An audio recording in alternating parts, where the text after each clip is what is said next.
few that have been coming in. We also have a few polls that we're going to run. So let me throw this first question out to you, Mark, and then we'll dive into a couple of polls. The person says, I'm in the printing industry, and all the time I get a response from all the agencies that they have to go to the GPO. What technique should I use to make them to continue to have the conversation about their need and how I can help them? Number one, you got to find out what their need is. What are they printing that has to go to the government printing office, and what are they printing that's not necessarily driven through the GPO?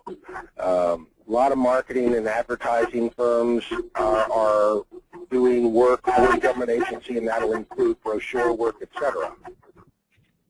Okay. This one person wants, and I'm sure this is a question on a lot of people's minds, what are some other groups that you would recommend apart from obviously Government Market Master, and we talked a little bit about GovWin as another social media group. What are some other groups that you recommend? Groups on LinkedIn or social networks in general? Well, they didn't say specify, but I guess the question ties back to LinkedIn, so why don't you start there?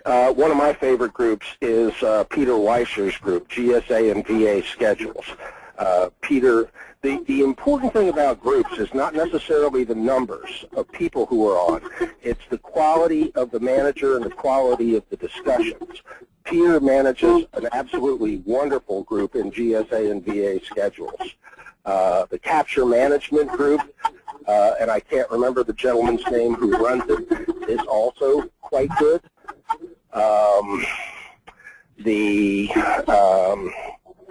Government Marketing Association and the Government Contracting Consortium are groups that I participate in regularly.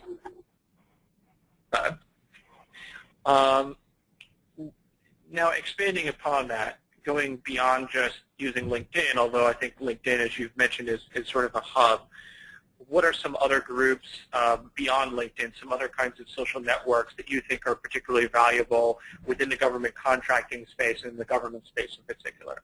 Well, without seeming to acknowledge my host here, GovWin has built, when it was my SDC, it's developed a truly remarkable community on the web. Steve Ressler and GovLoop do a real good job, and one of the cool things about that is the vast majority of people on GovLoop, govloop.com, are feds, and they're younger feds, so they're upcoming managers and other IT employees throughout government that you may want to interact with. Okay. I'm going to launch another poll here quick in terms of how you rate the importance of using social media, and that should be on your screen now.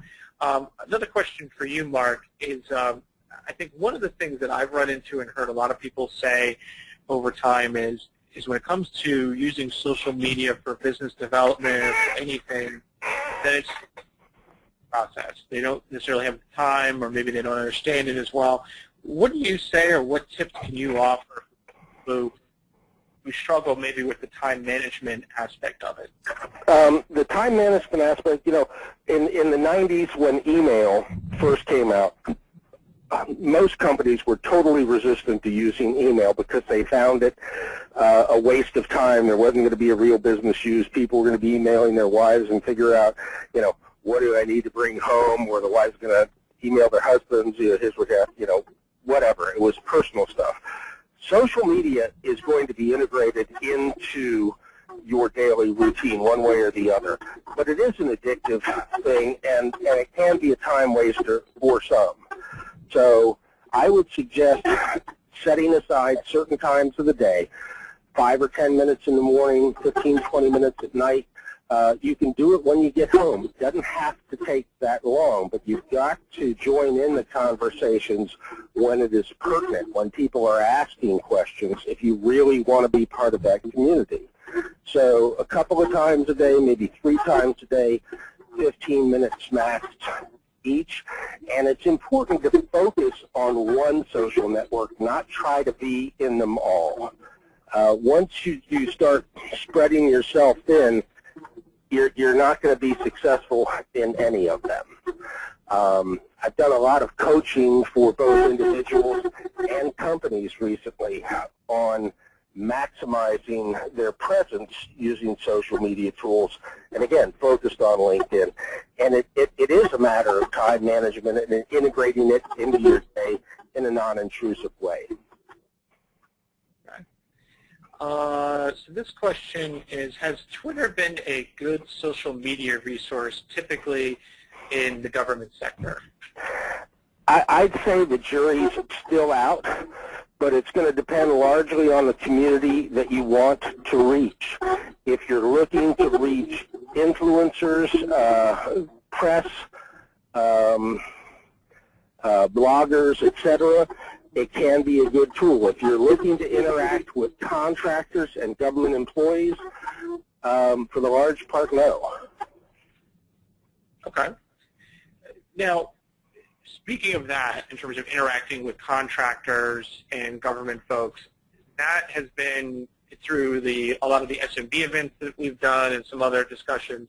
That's been a very persistent question from people. How do they best make that contact with prime contractors? How do they make it with government contractors as a whole and contract officers?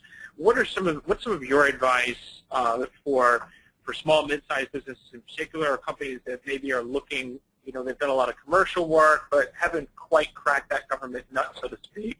How do they get in there and start making those communications? Well, again, one of the reasons that I wanted to do the differentiation piece first for you guys is, in order for you to get attention, you've got to own some intellectual real estate. You have to have a competitive advantage that you bring to the table. Now, that can be a technical competitive advantage. It can be a relationship with the agency, preferably at least a little bit of both. But in order to get the attention of a prime, you're going to need that technical expertise at bare minimum to get their attention. So enunciating it before you reach out is critical.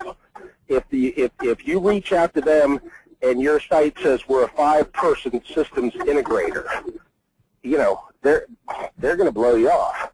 But if you say Oracle, nothing but Oracle, and have some expertise demonstrated there, they might pay attention, especially if they need Oracle.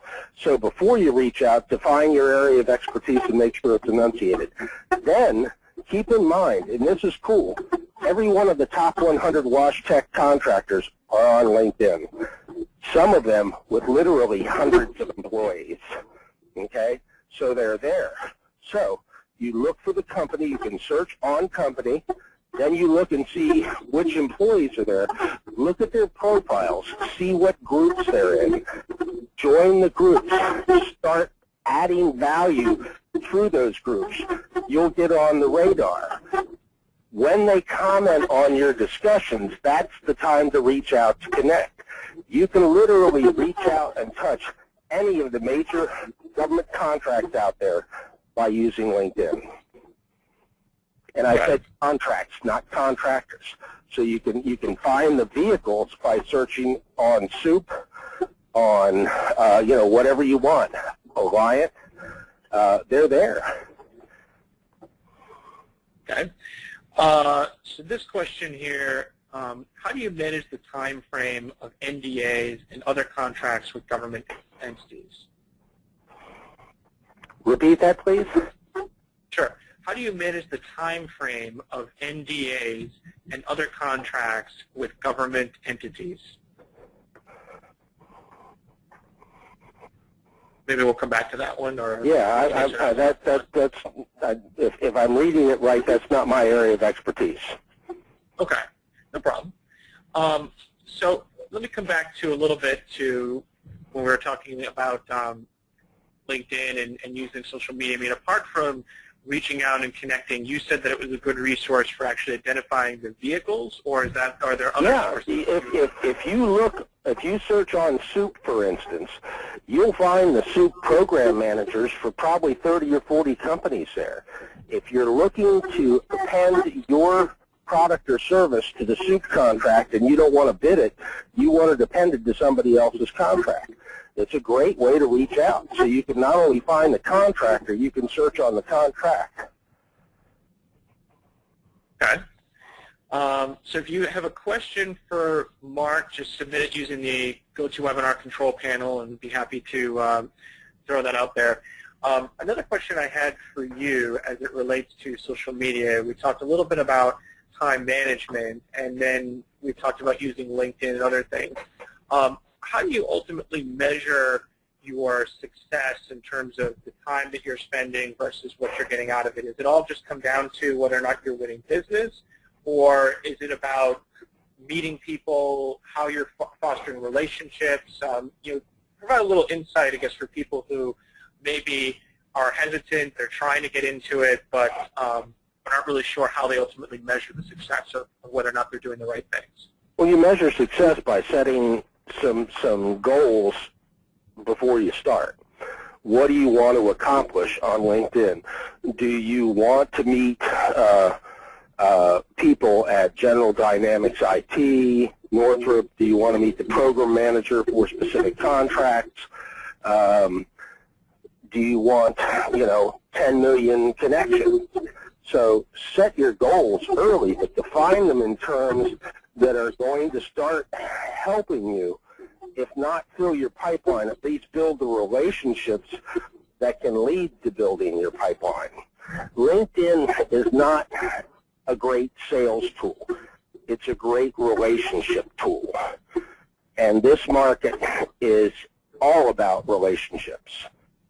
If you don't know the people in the agency, if you don't know the people that own the contract, you're not going to get a piece of the action. Okay.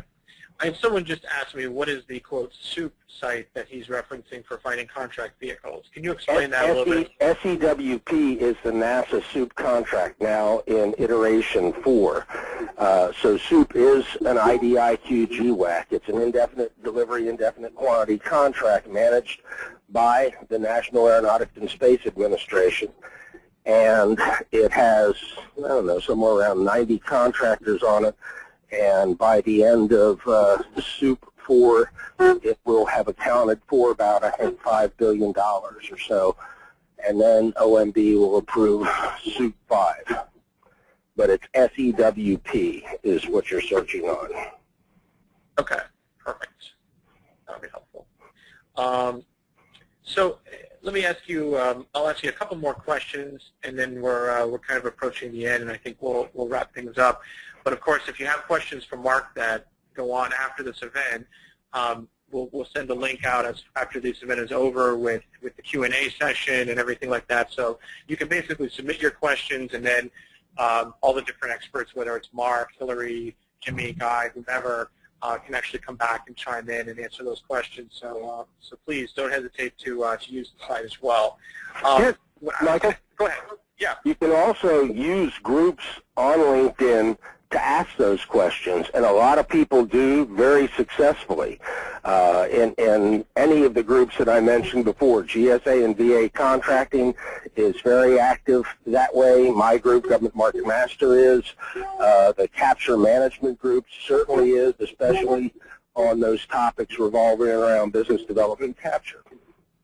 Sure, and I mean, we use LinkedIn groups as well in addition to GovWin, so we sort of mirror a lot of discussions and pull things back and forth to keep the conversation going, depending upon the audience and things like that. So absolutely right.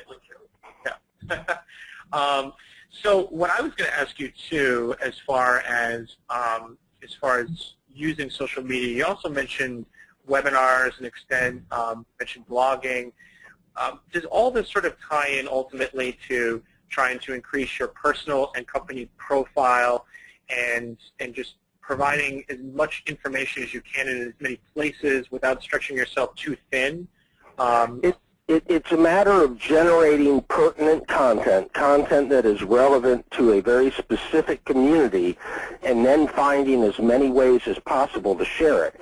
You can take a blog post and turn it into a small webinar or a long webinar. You can turn it into a white paper, and then you disseminate it in as many ways as possible. You can turn a white paper into a podcast. You can turn a blog into a podcast.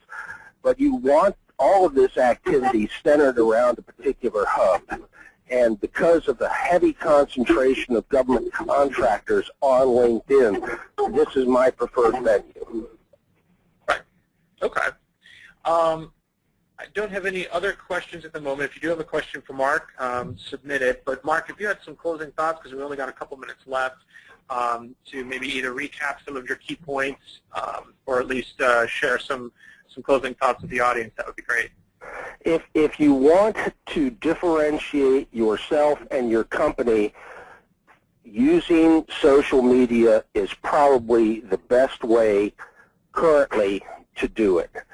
In order to do so, you've got to carefully define who you are and what you do, and then start adding value to the community by discussing this area of expertise when and where it is germane. LinkedIn can become sort of addictive. I'm certainly addicted to it. I try to keep it on the back burner during certain portions of the day, but I've also found it to be incredibly useful when reaching out with ideas, to get ideas from other people and to share new ideas with those that I'm in regular contact with. Great. Well, hey, Mark, I appreciate we've kind of come to the end, but I appreciate your time. Thank you very much, and thank you to the audience too for participating. Again, we're going to send out an email with all the information, including the 2 links to the video, Lindley's blog recap, and then contact information as well, so people can reach you, Mark. If people want to find you on the web, how do they find you? Easiest way to do it is LinkedIn. My website is federaldirect.net. But, you know, I contact most people now through my groups on LinkedIn, Government Market Master. Great. Well, thanks again, Mark. I appreciate your time, and thank you to everybody. This concludes today's presentation.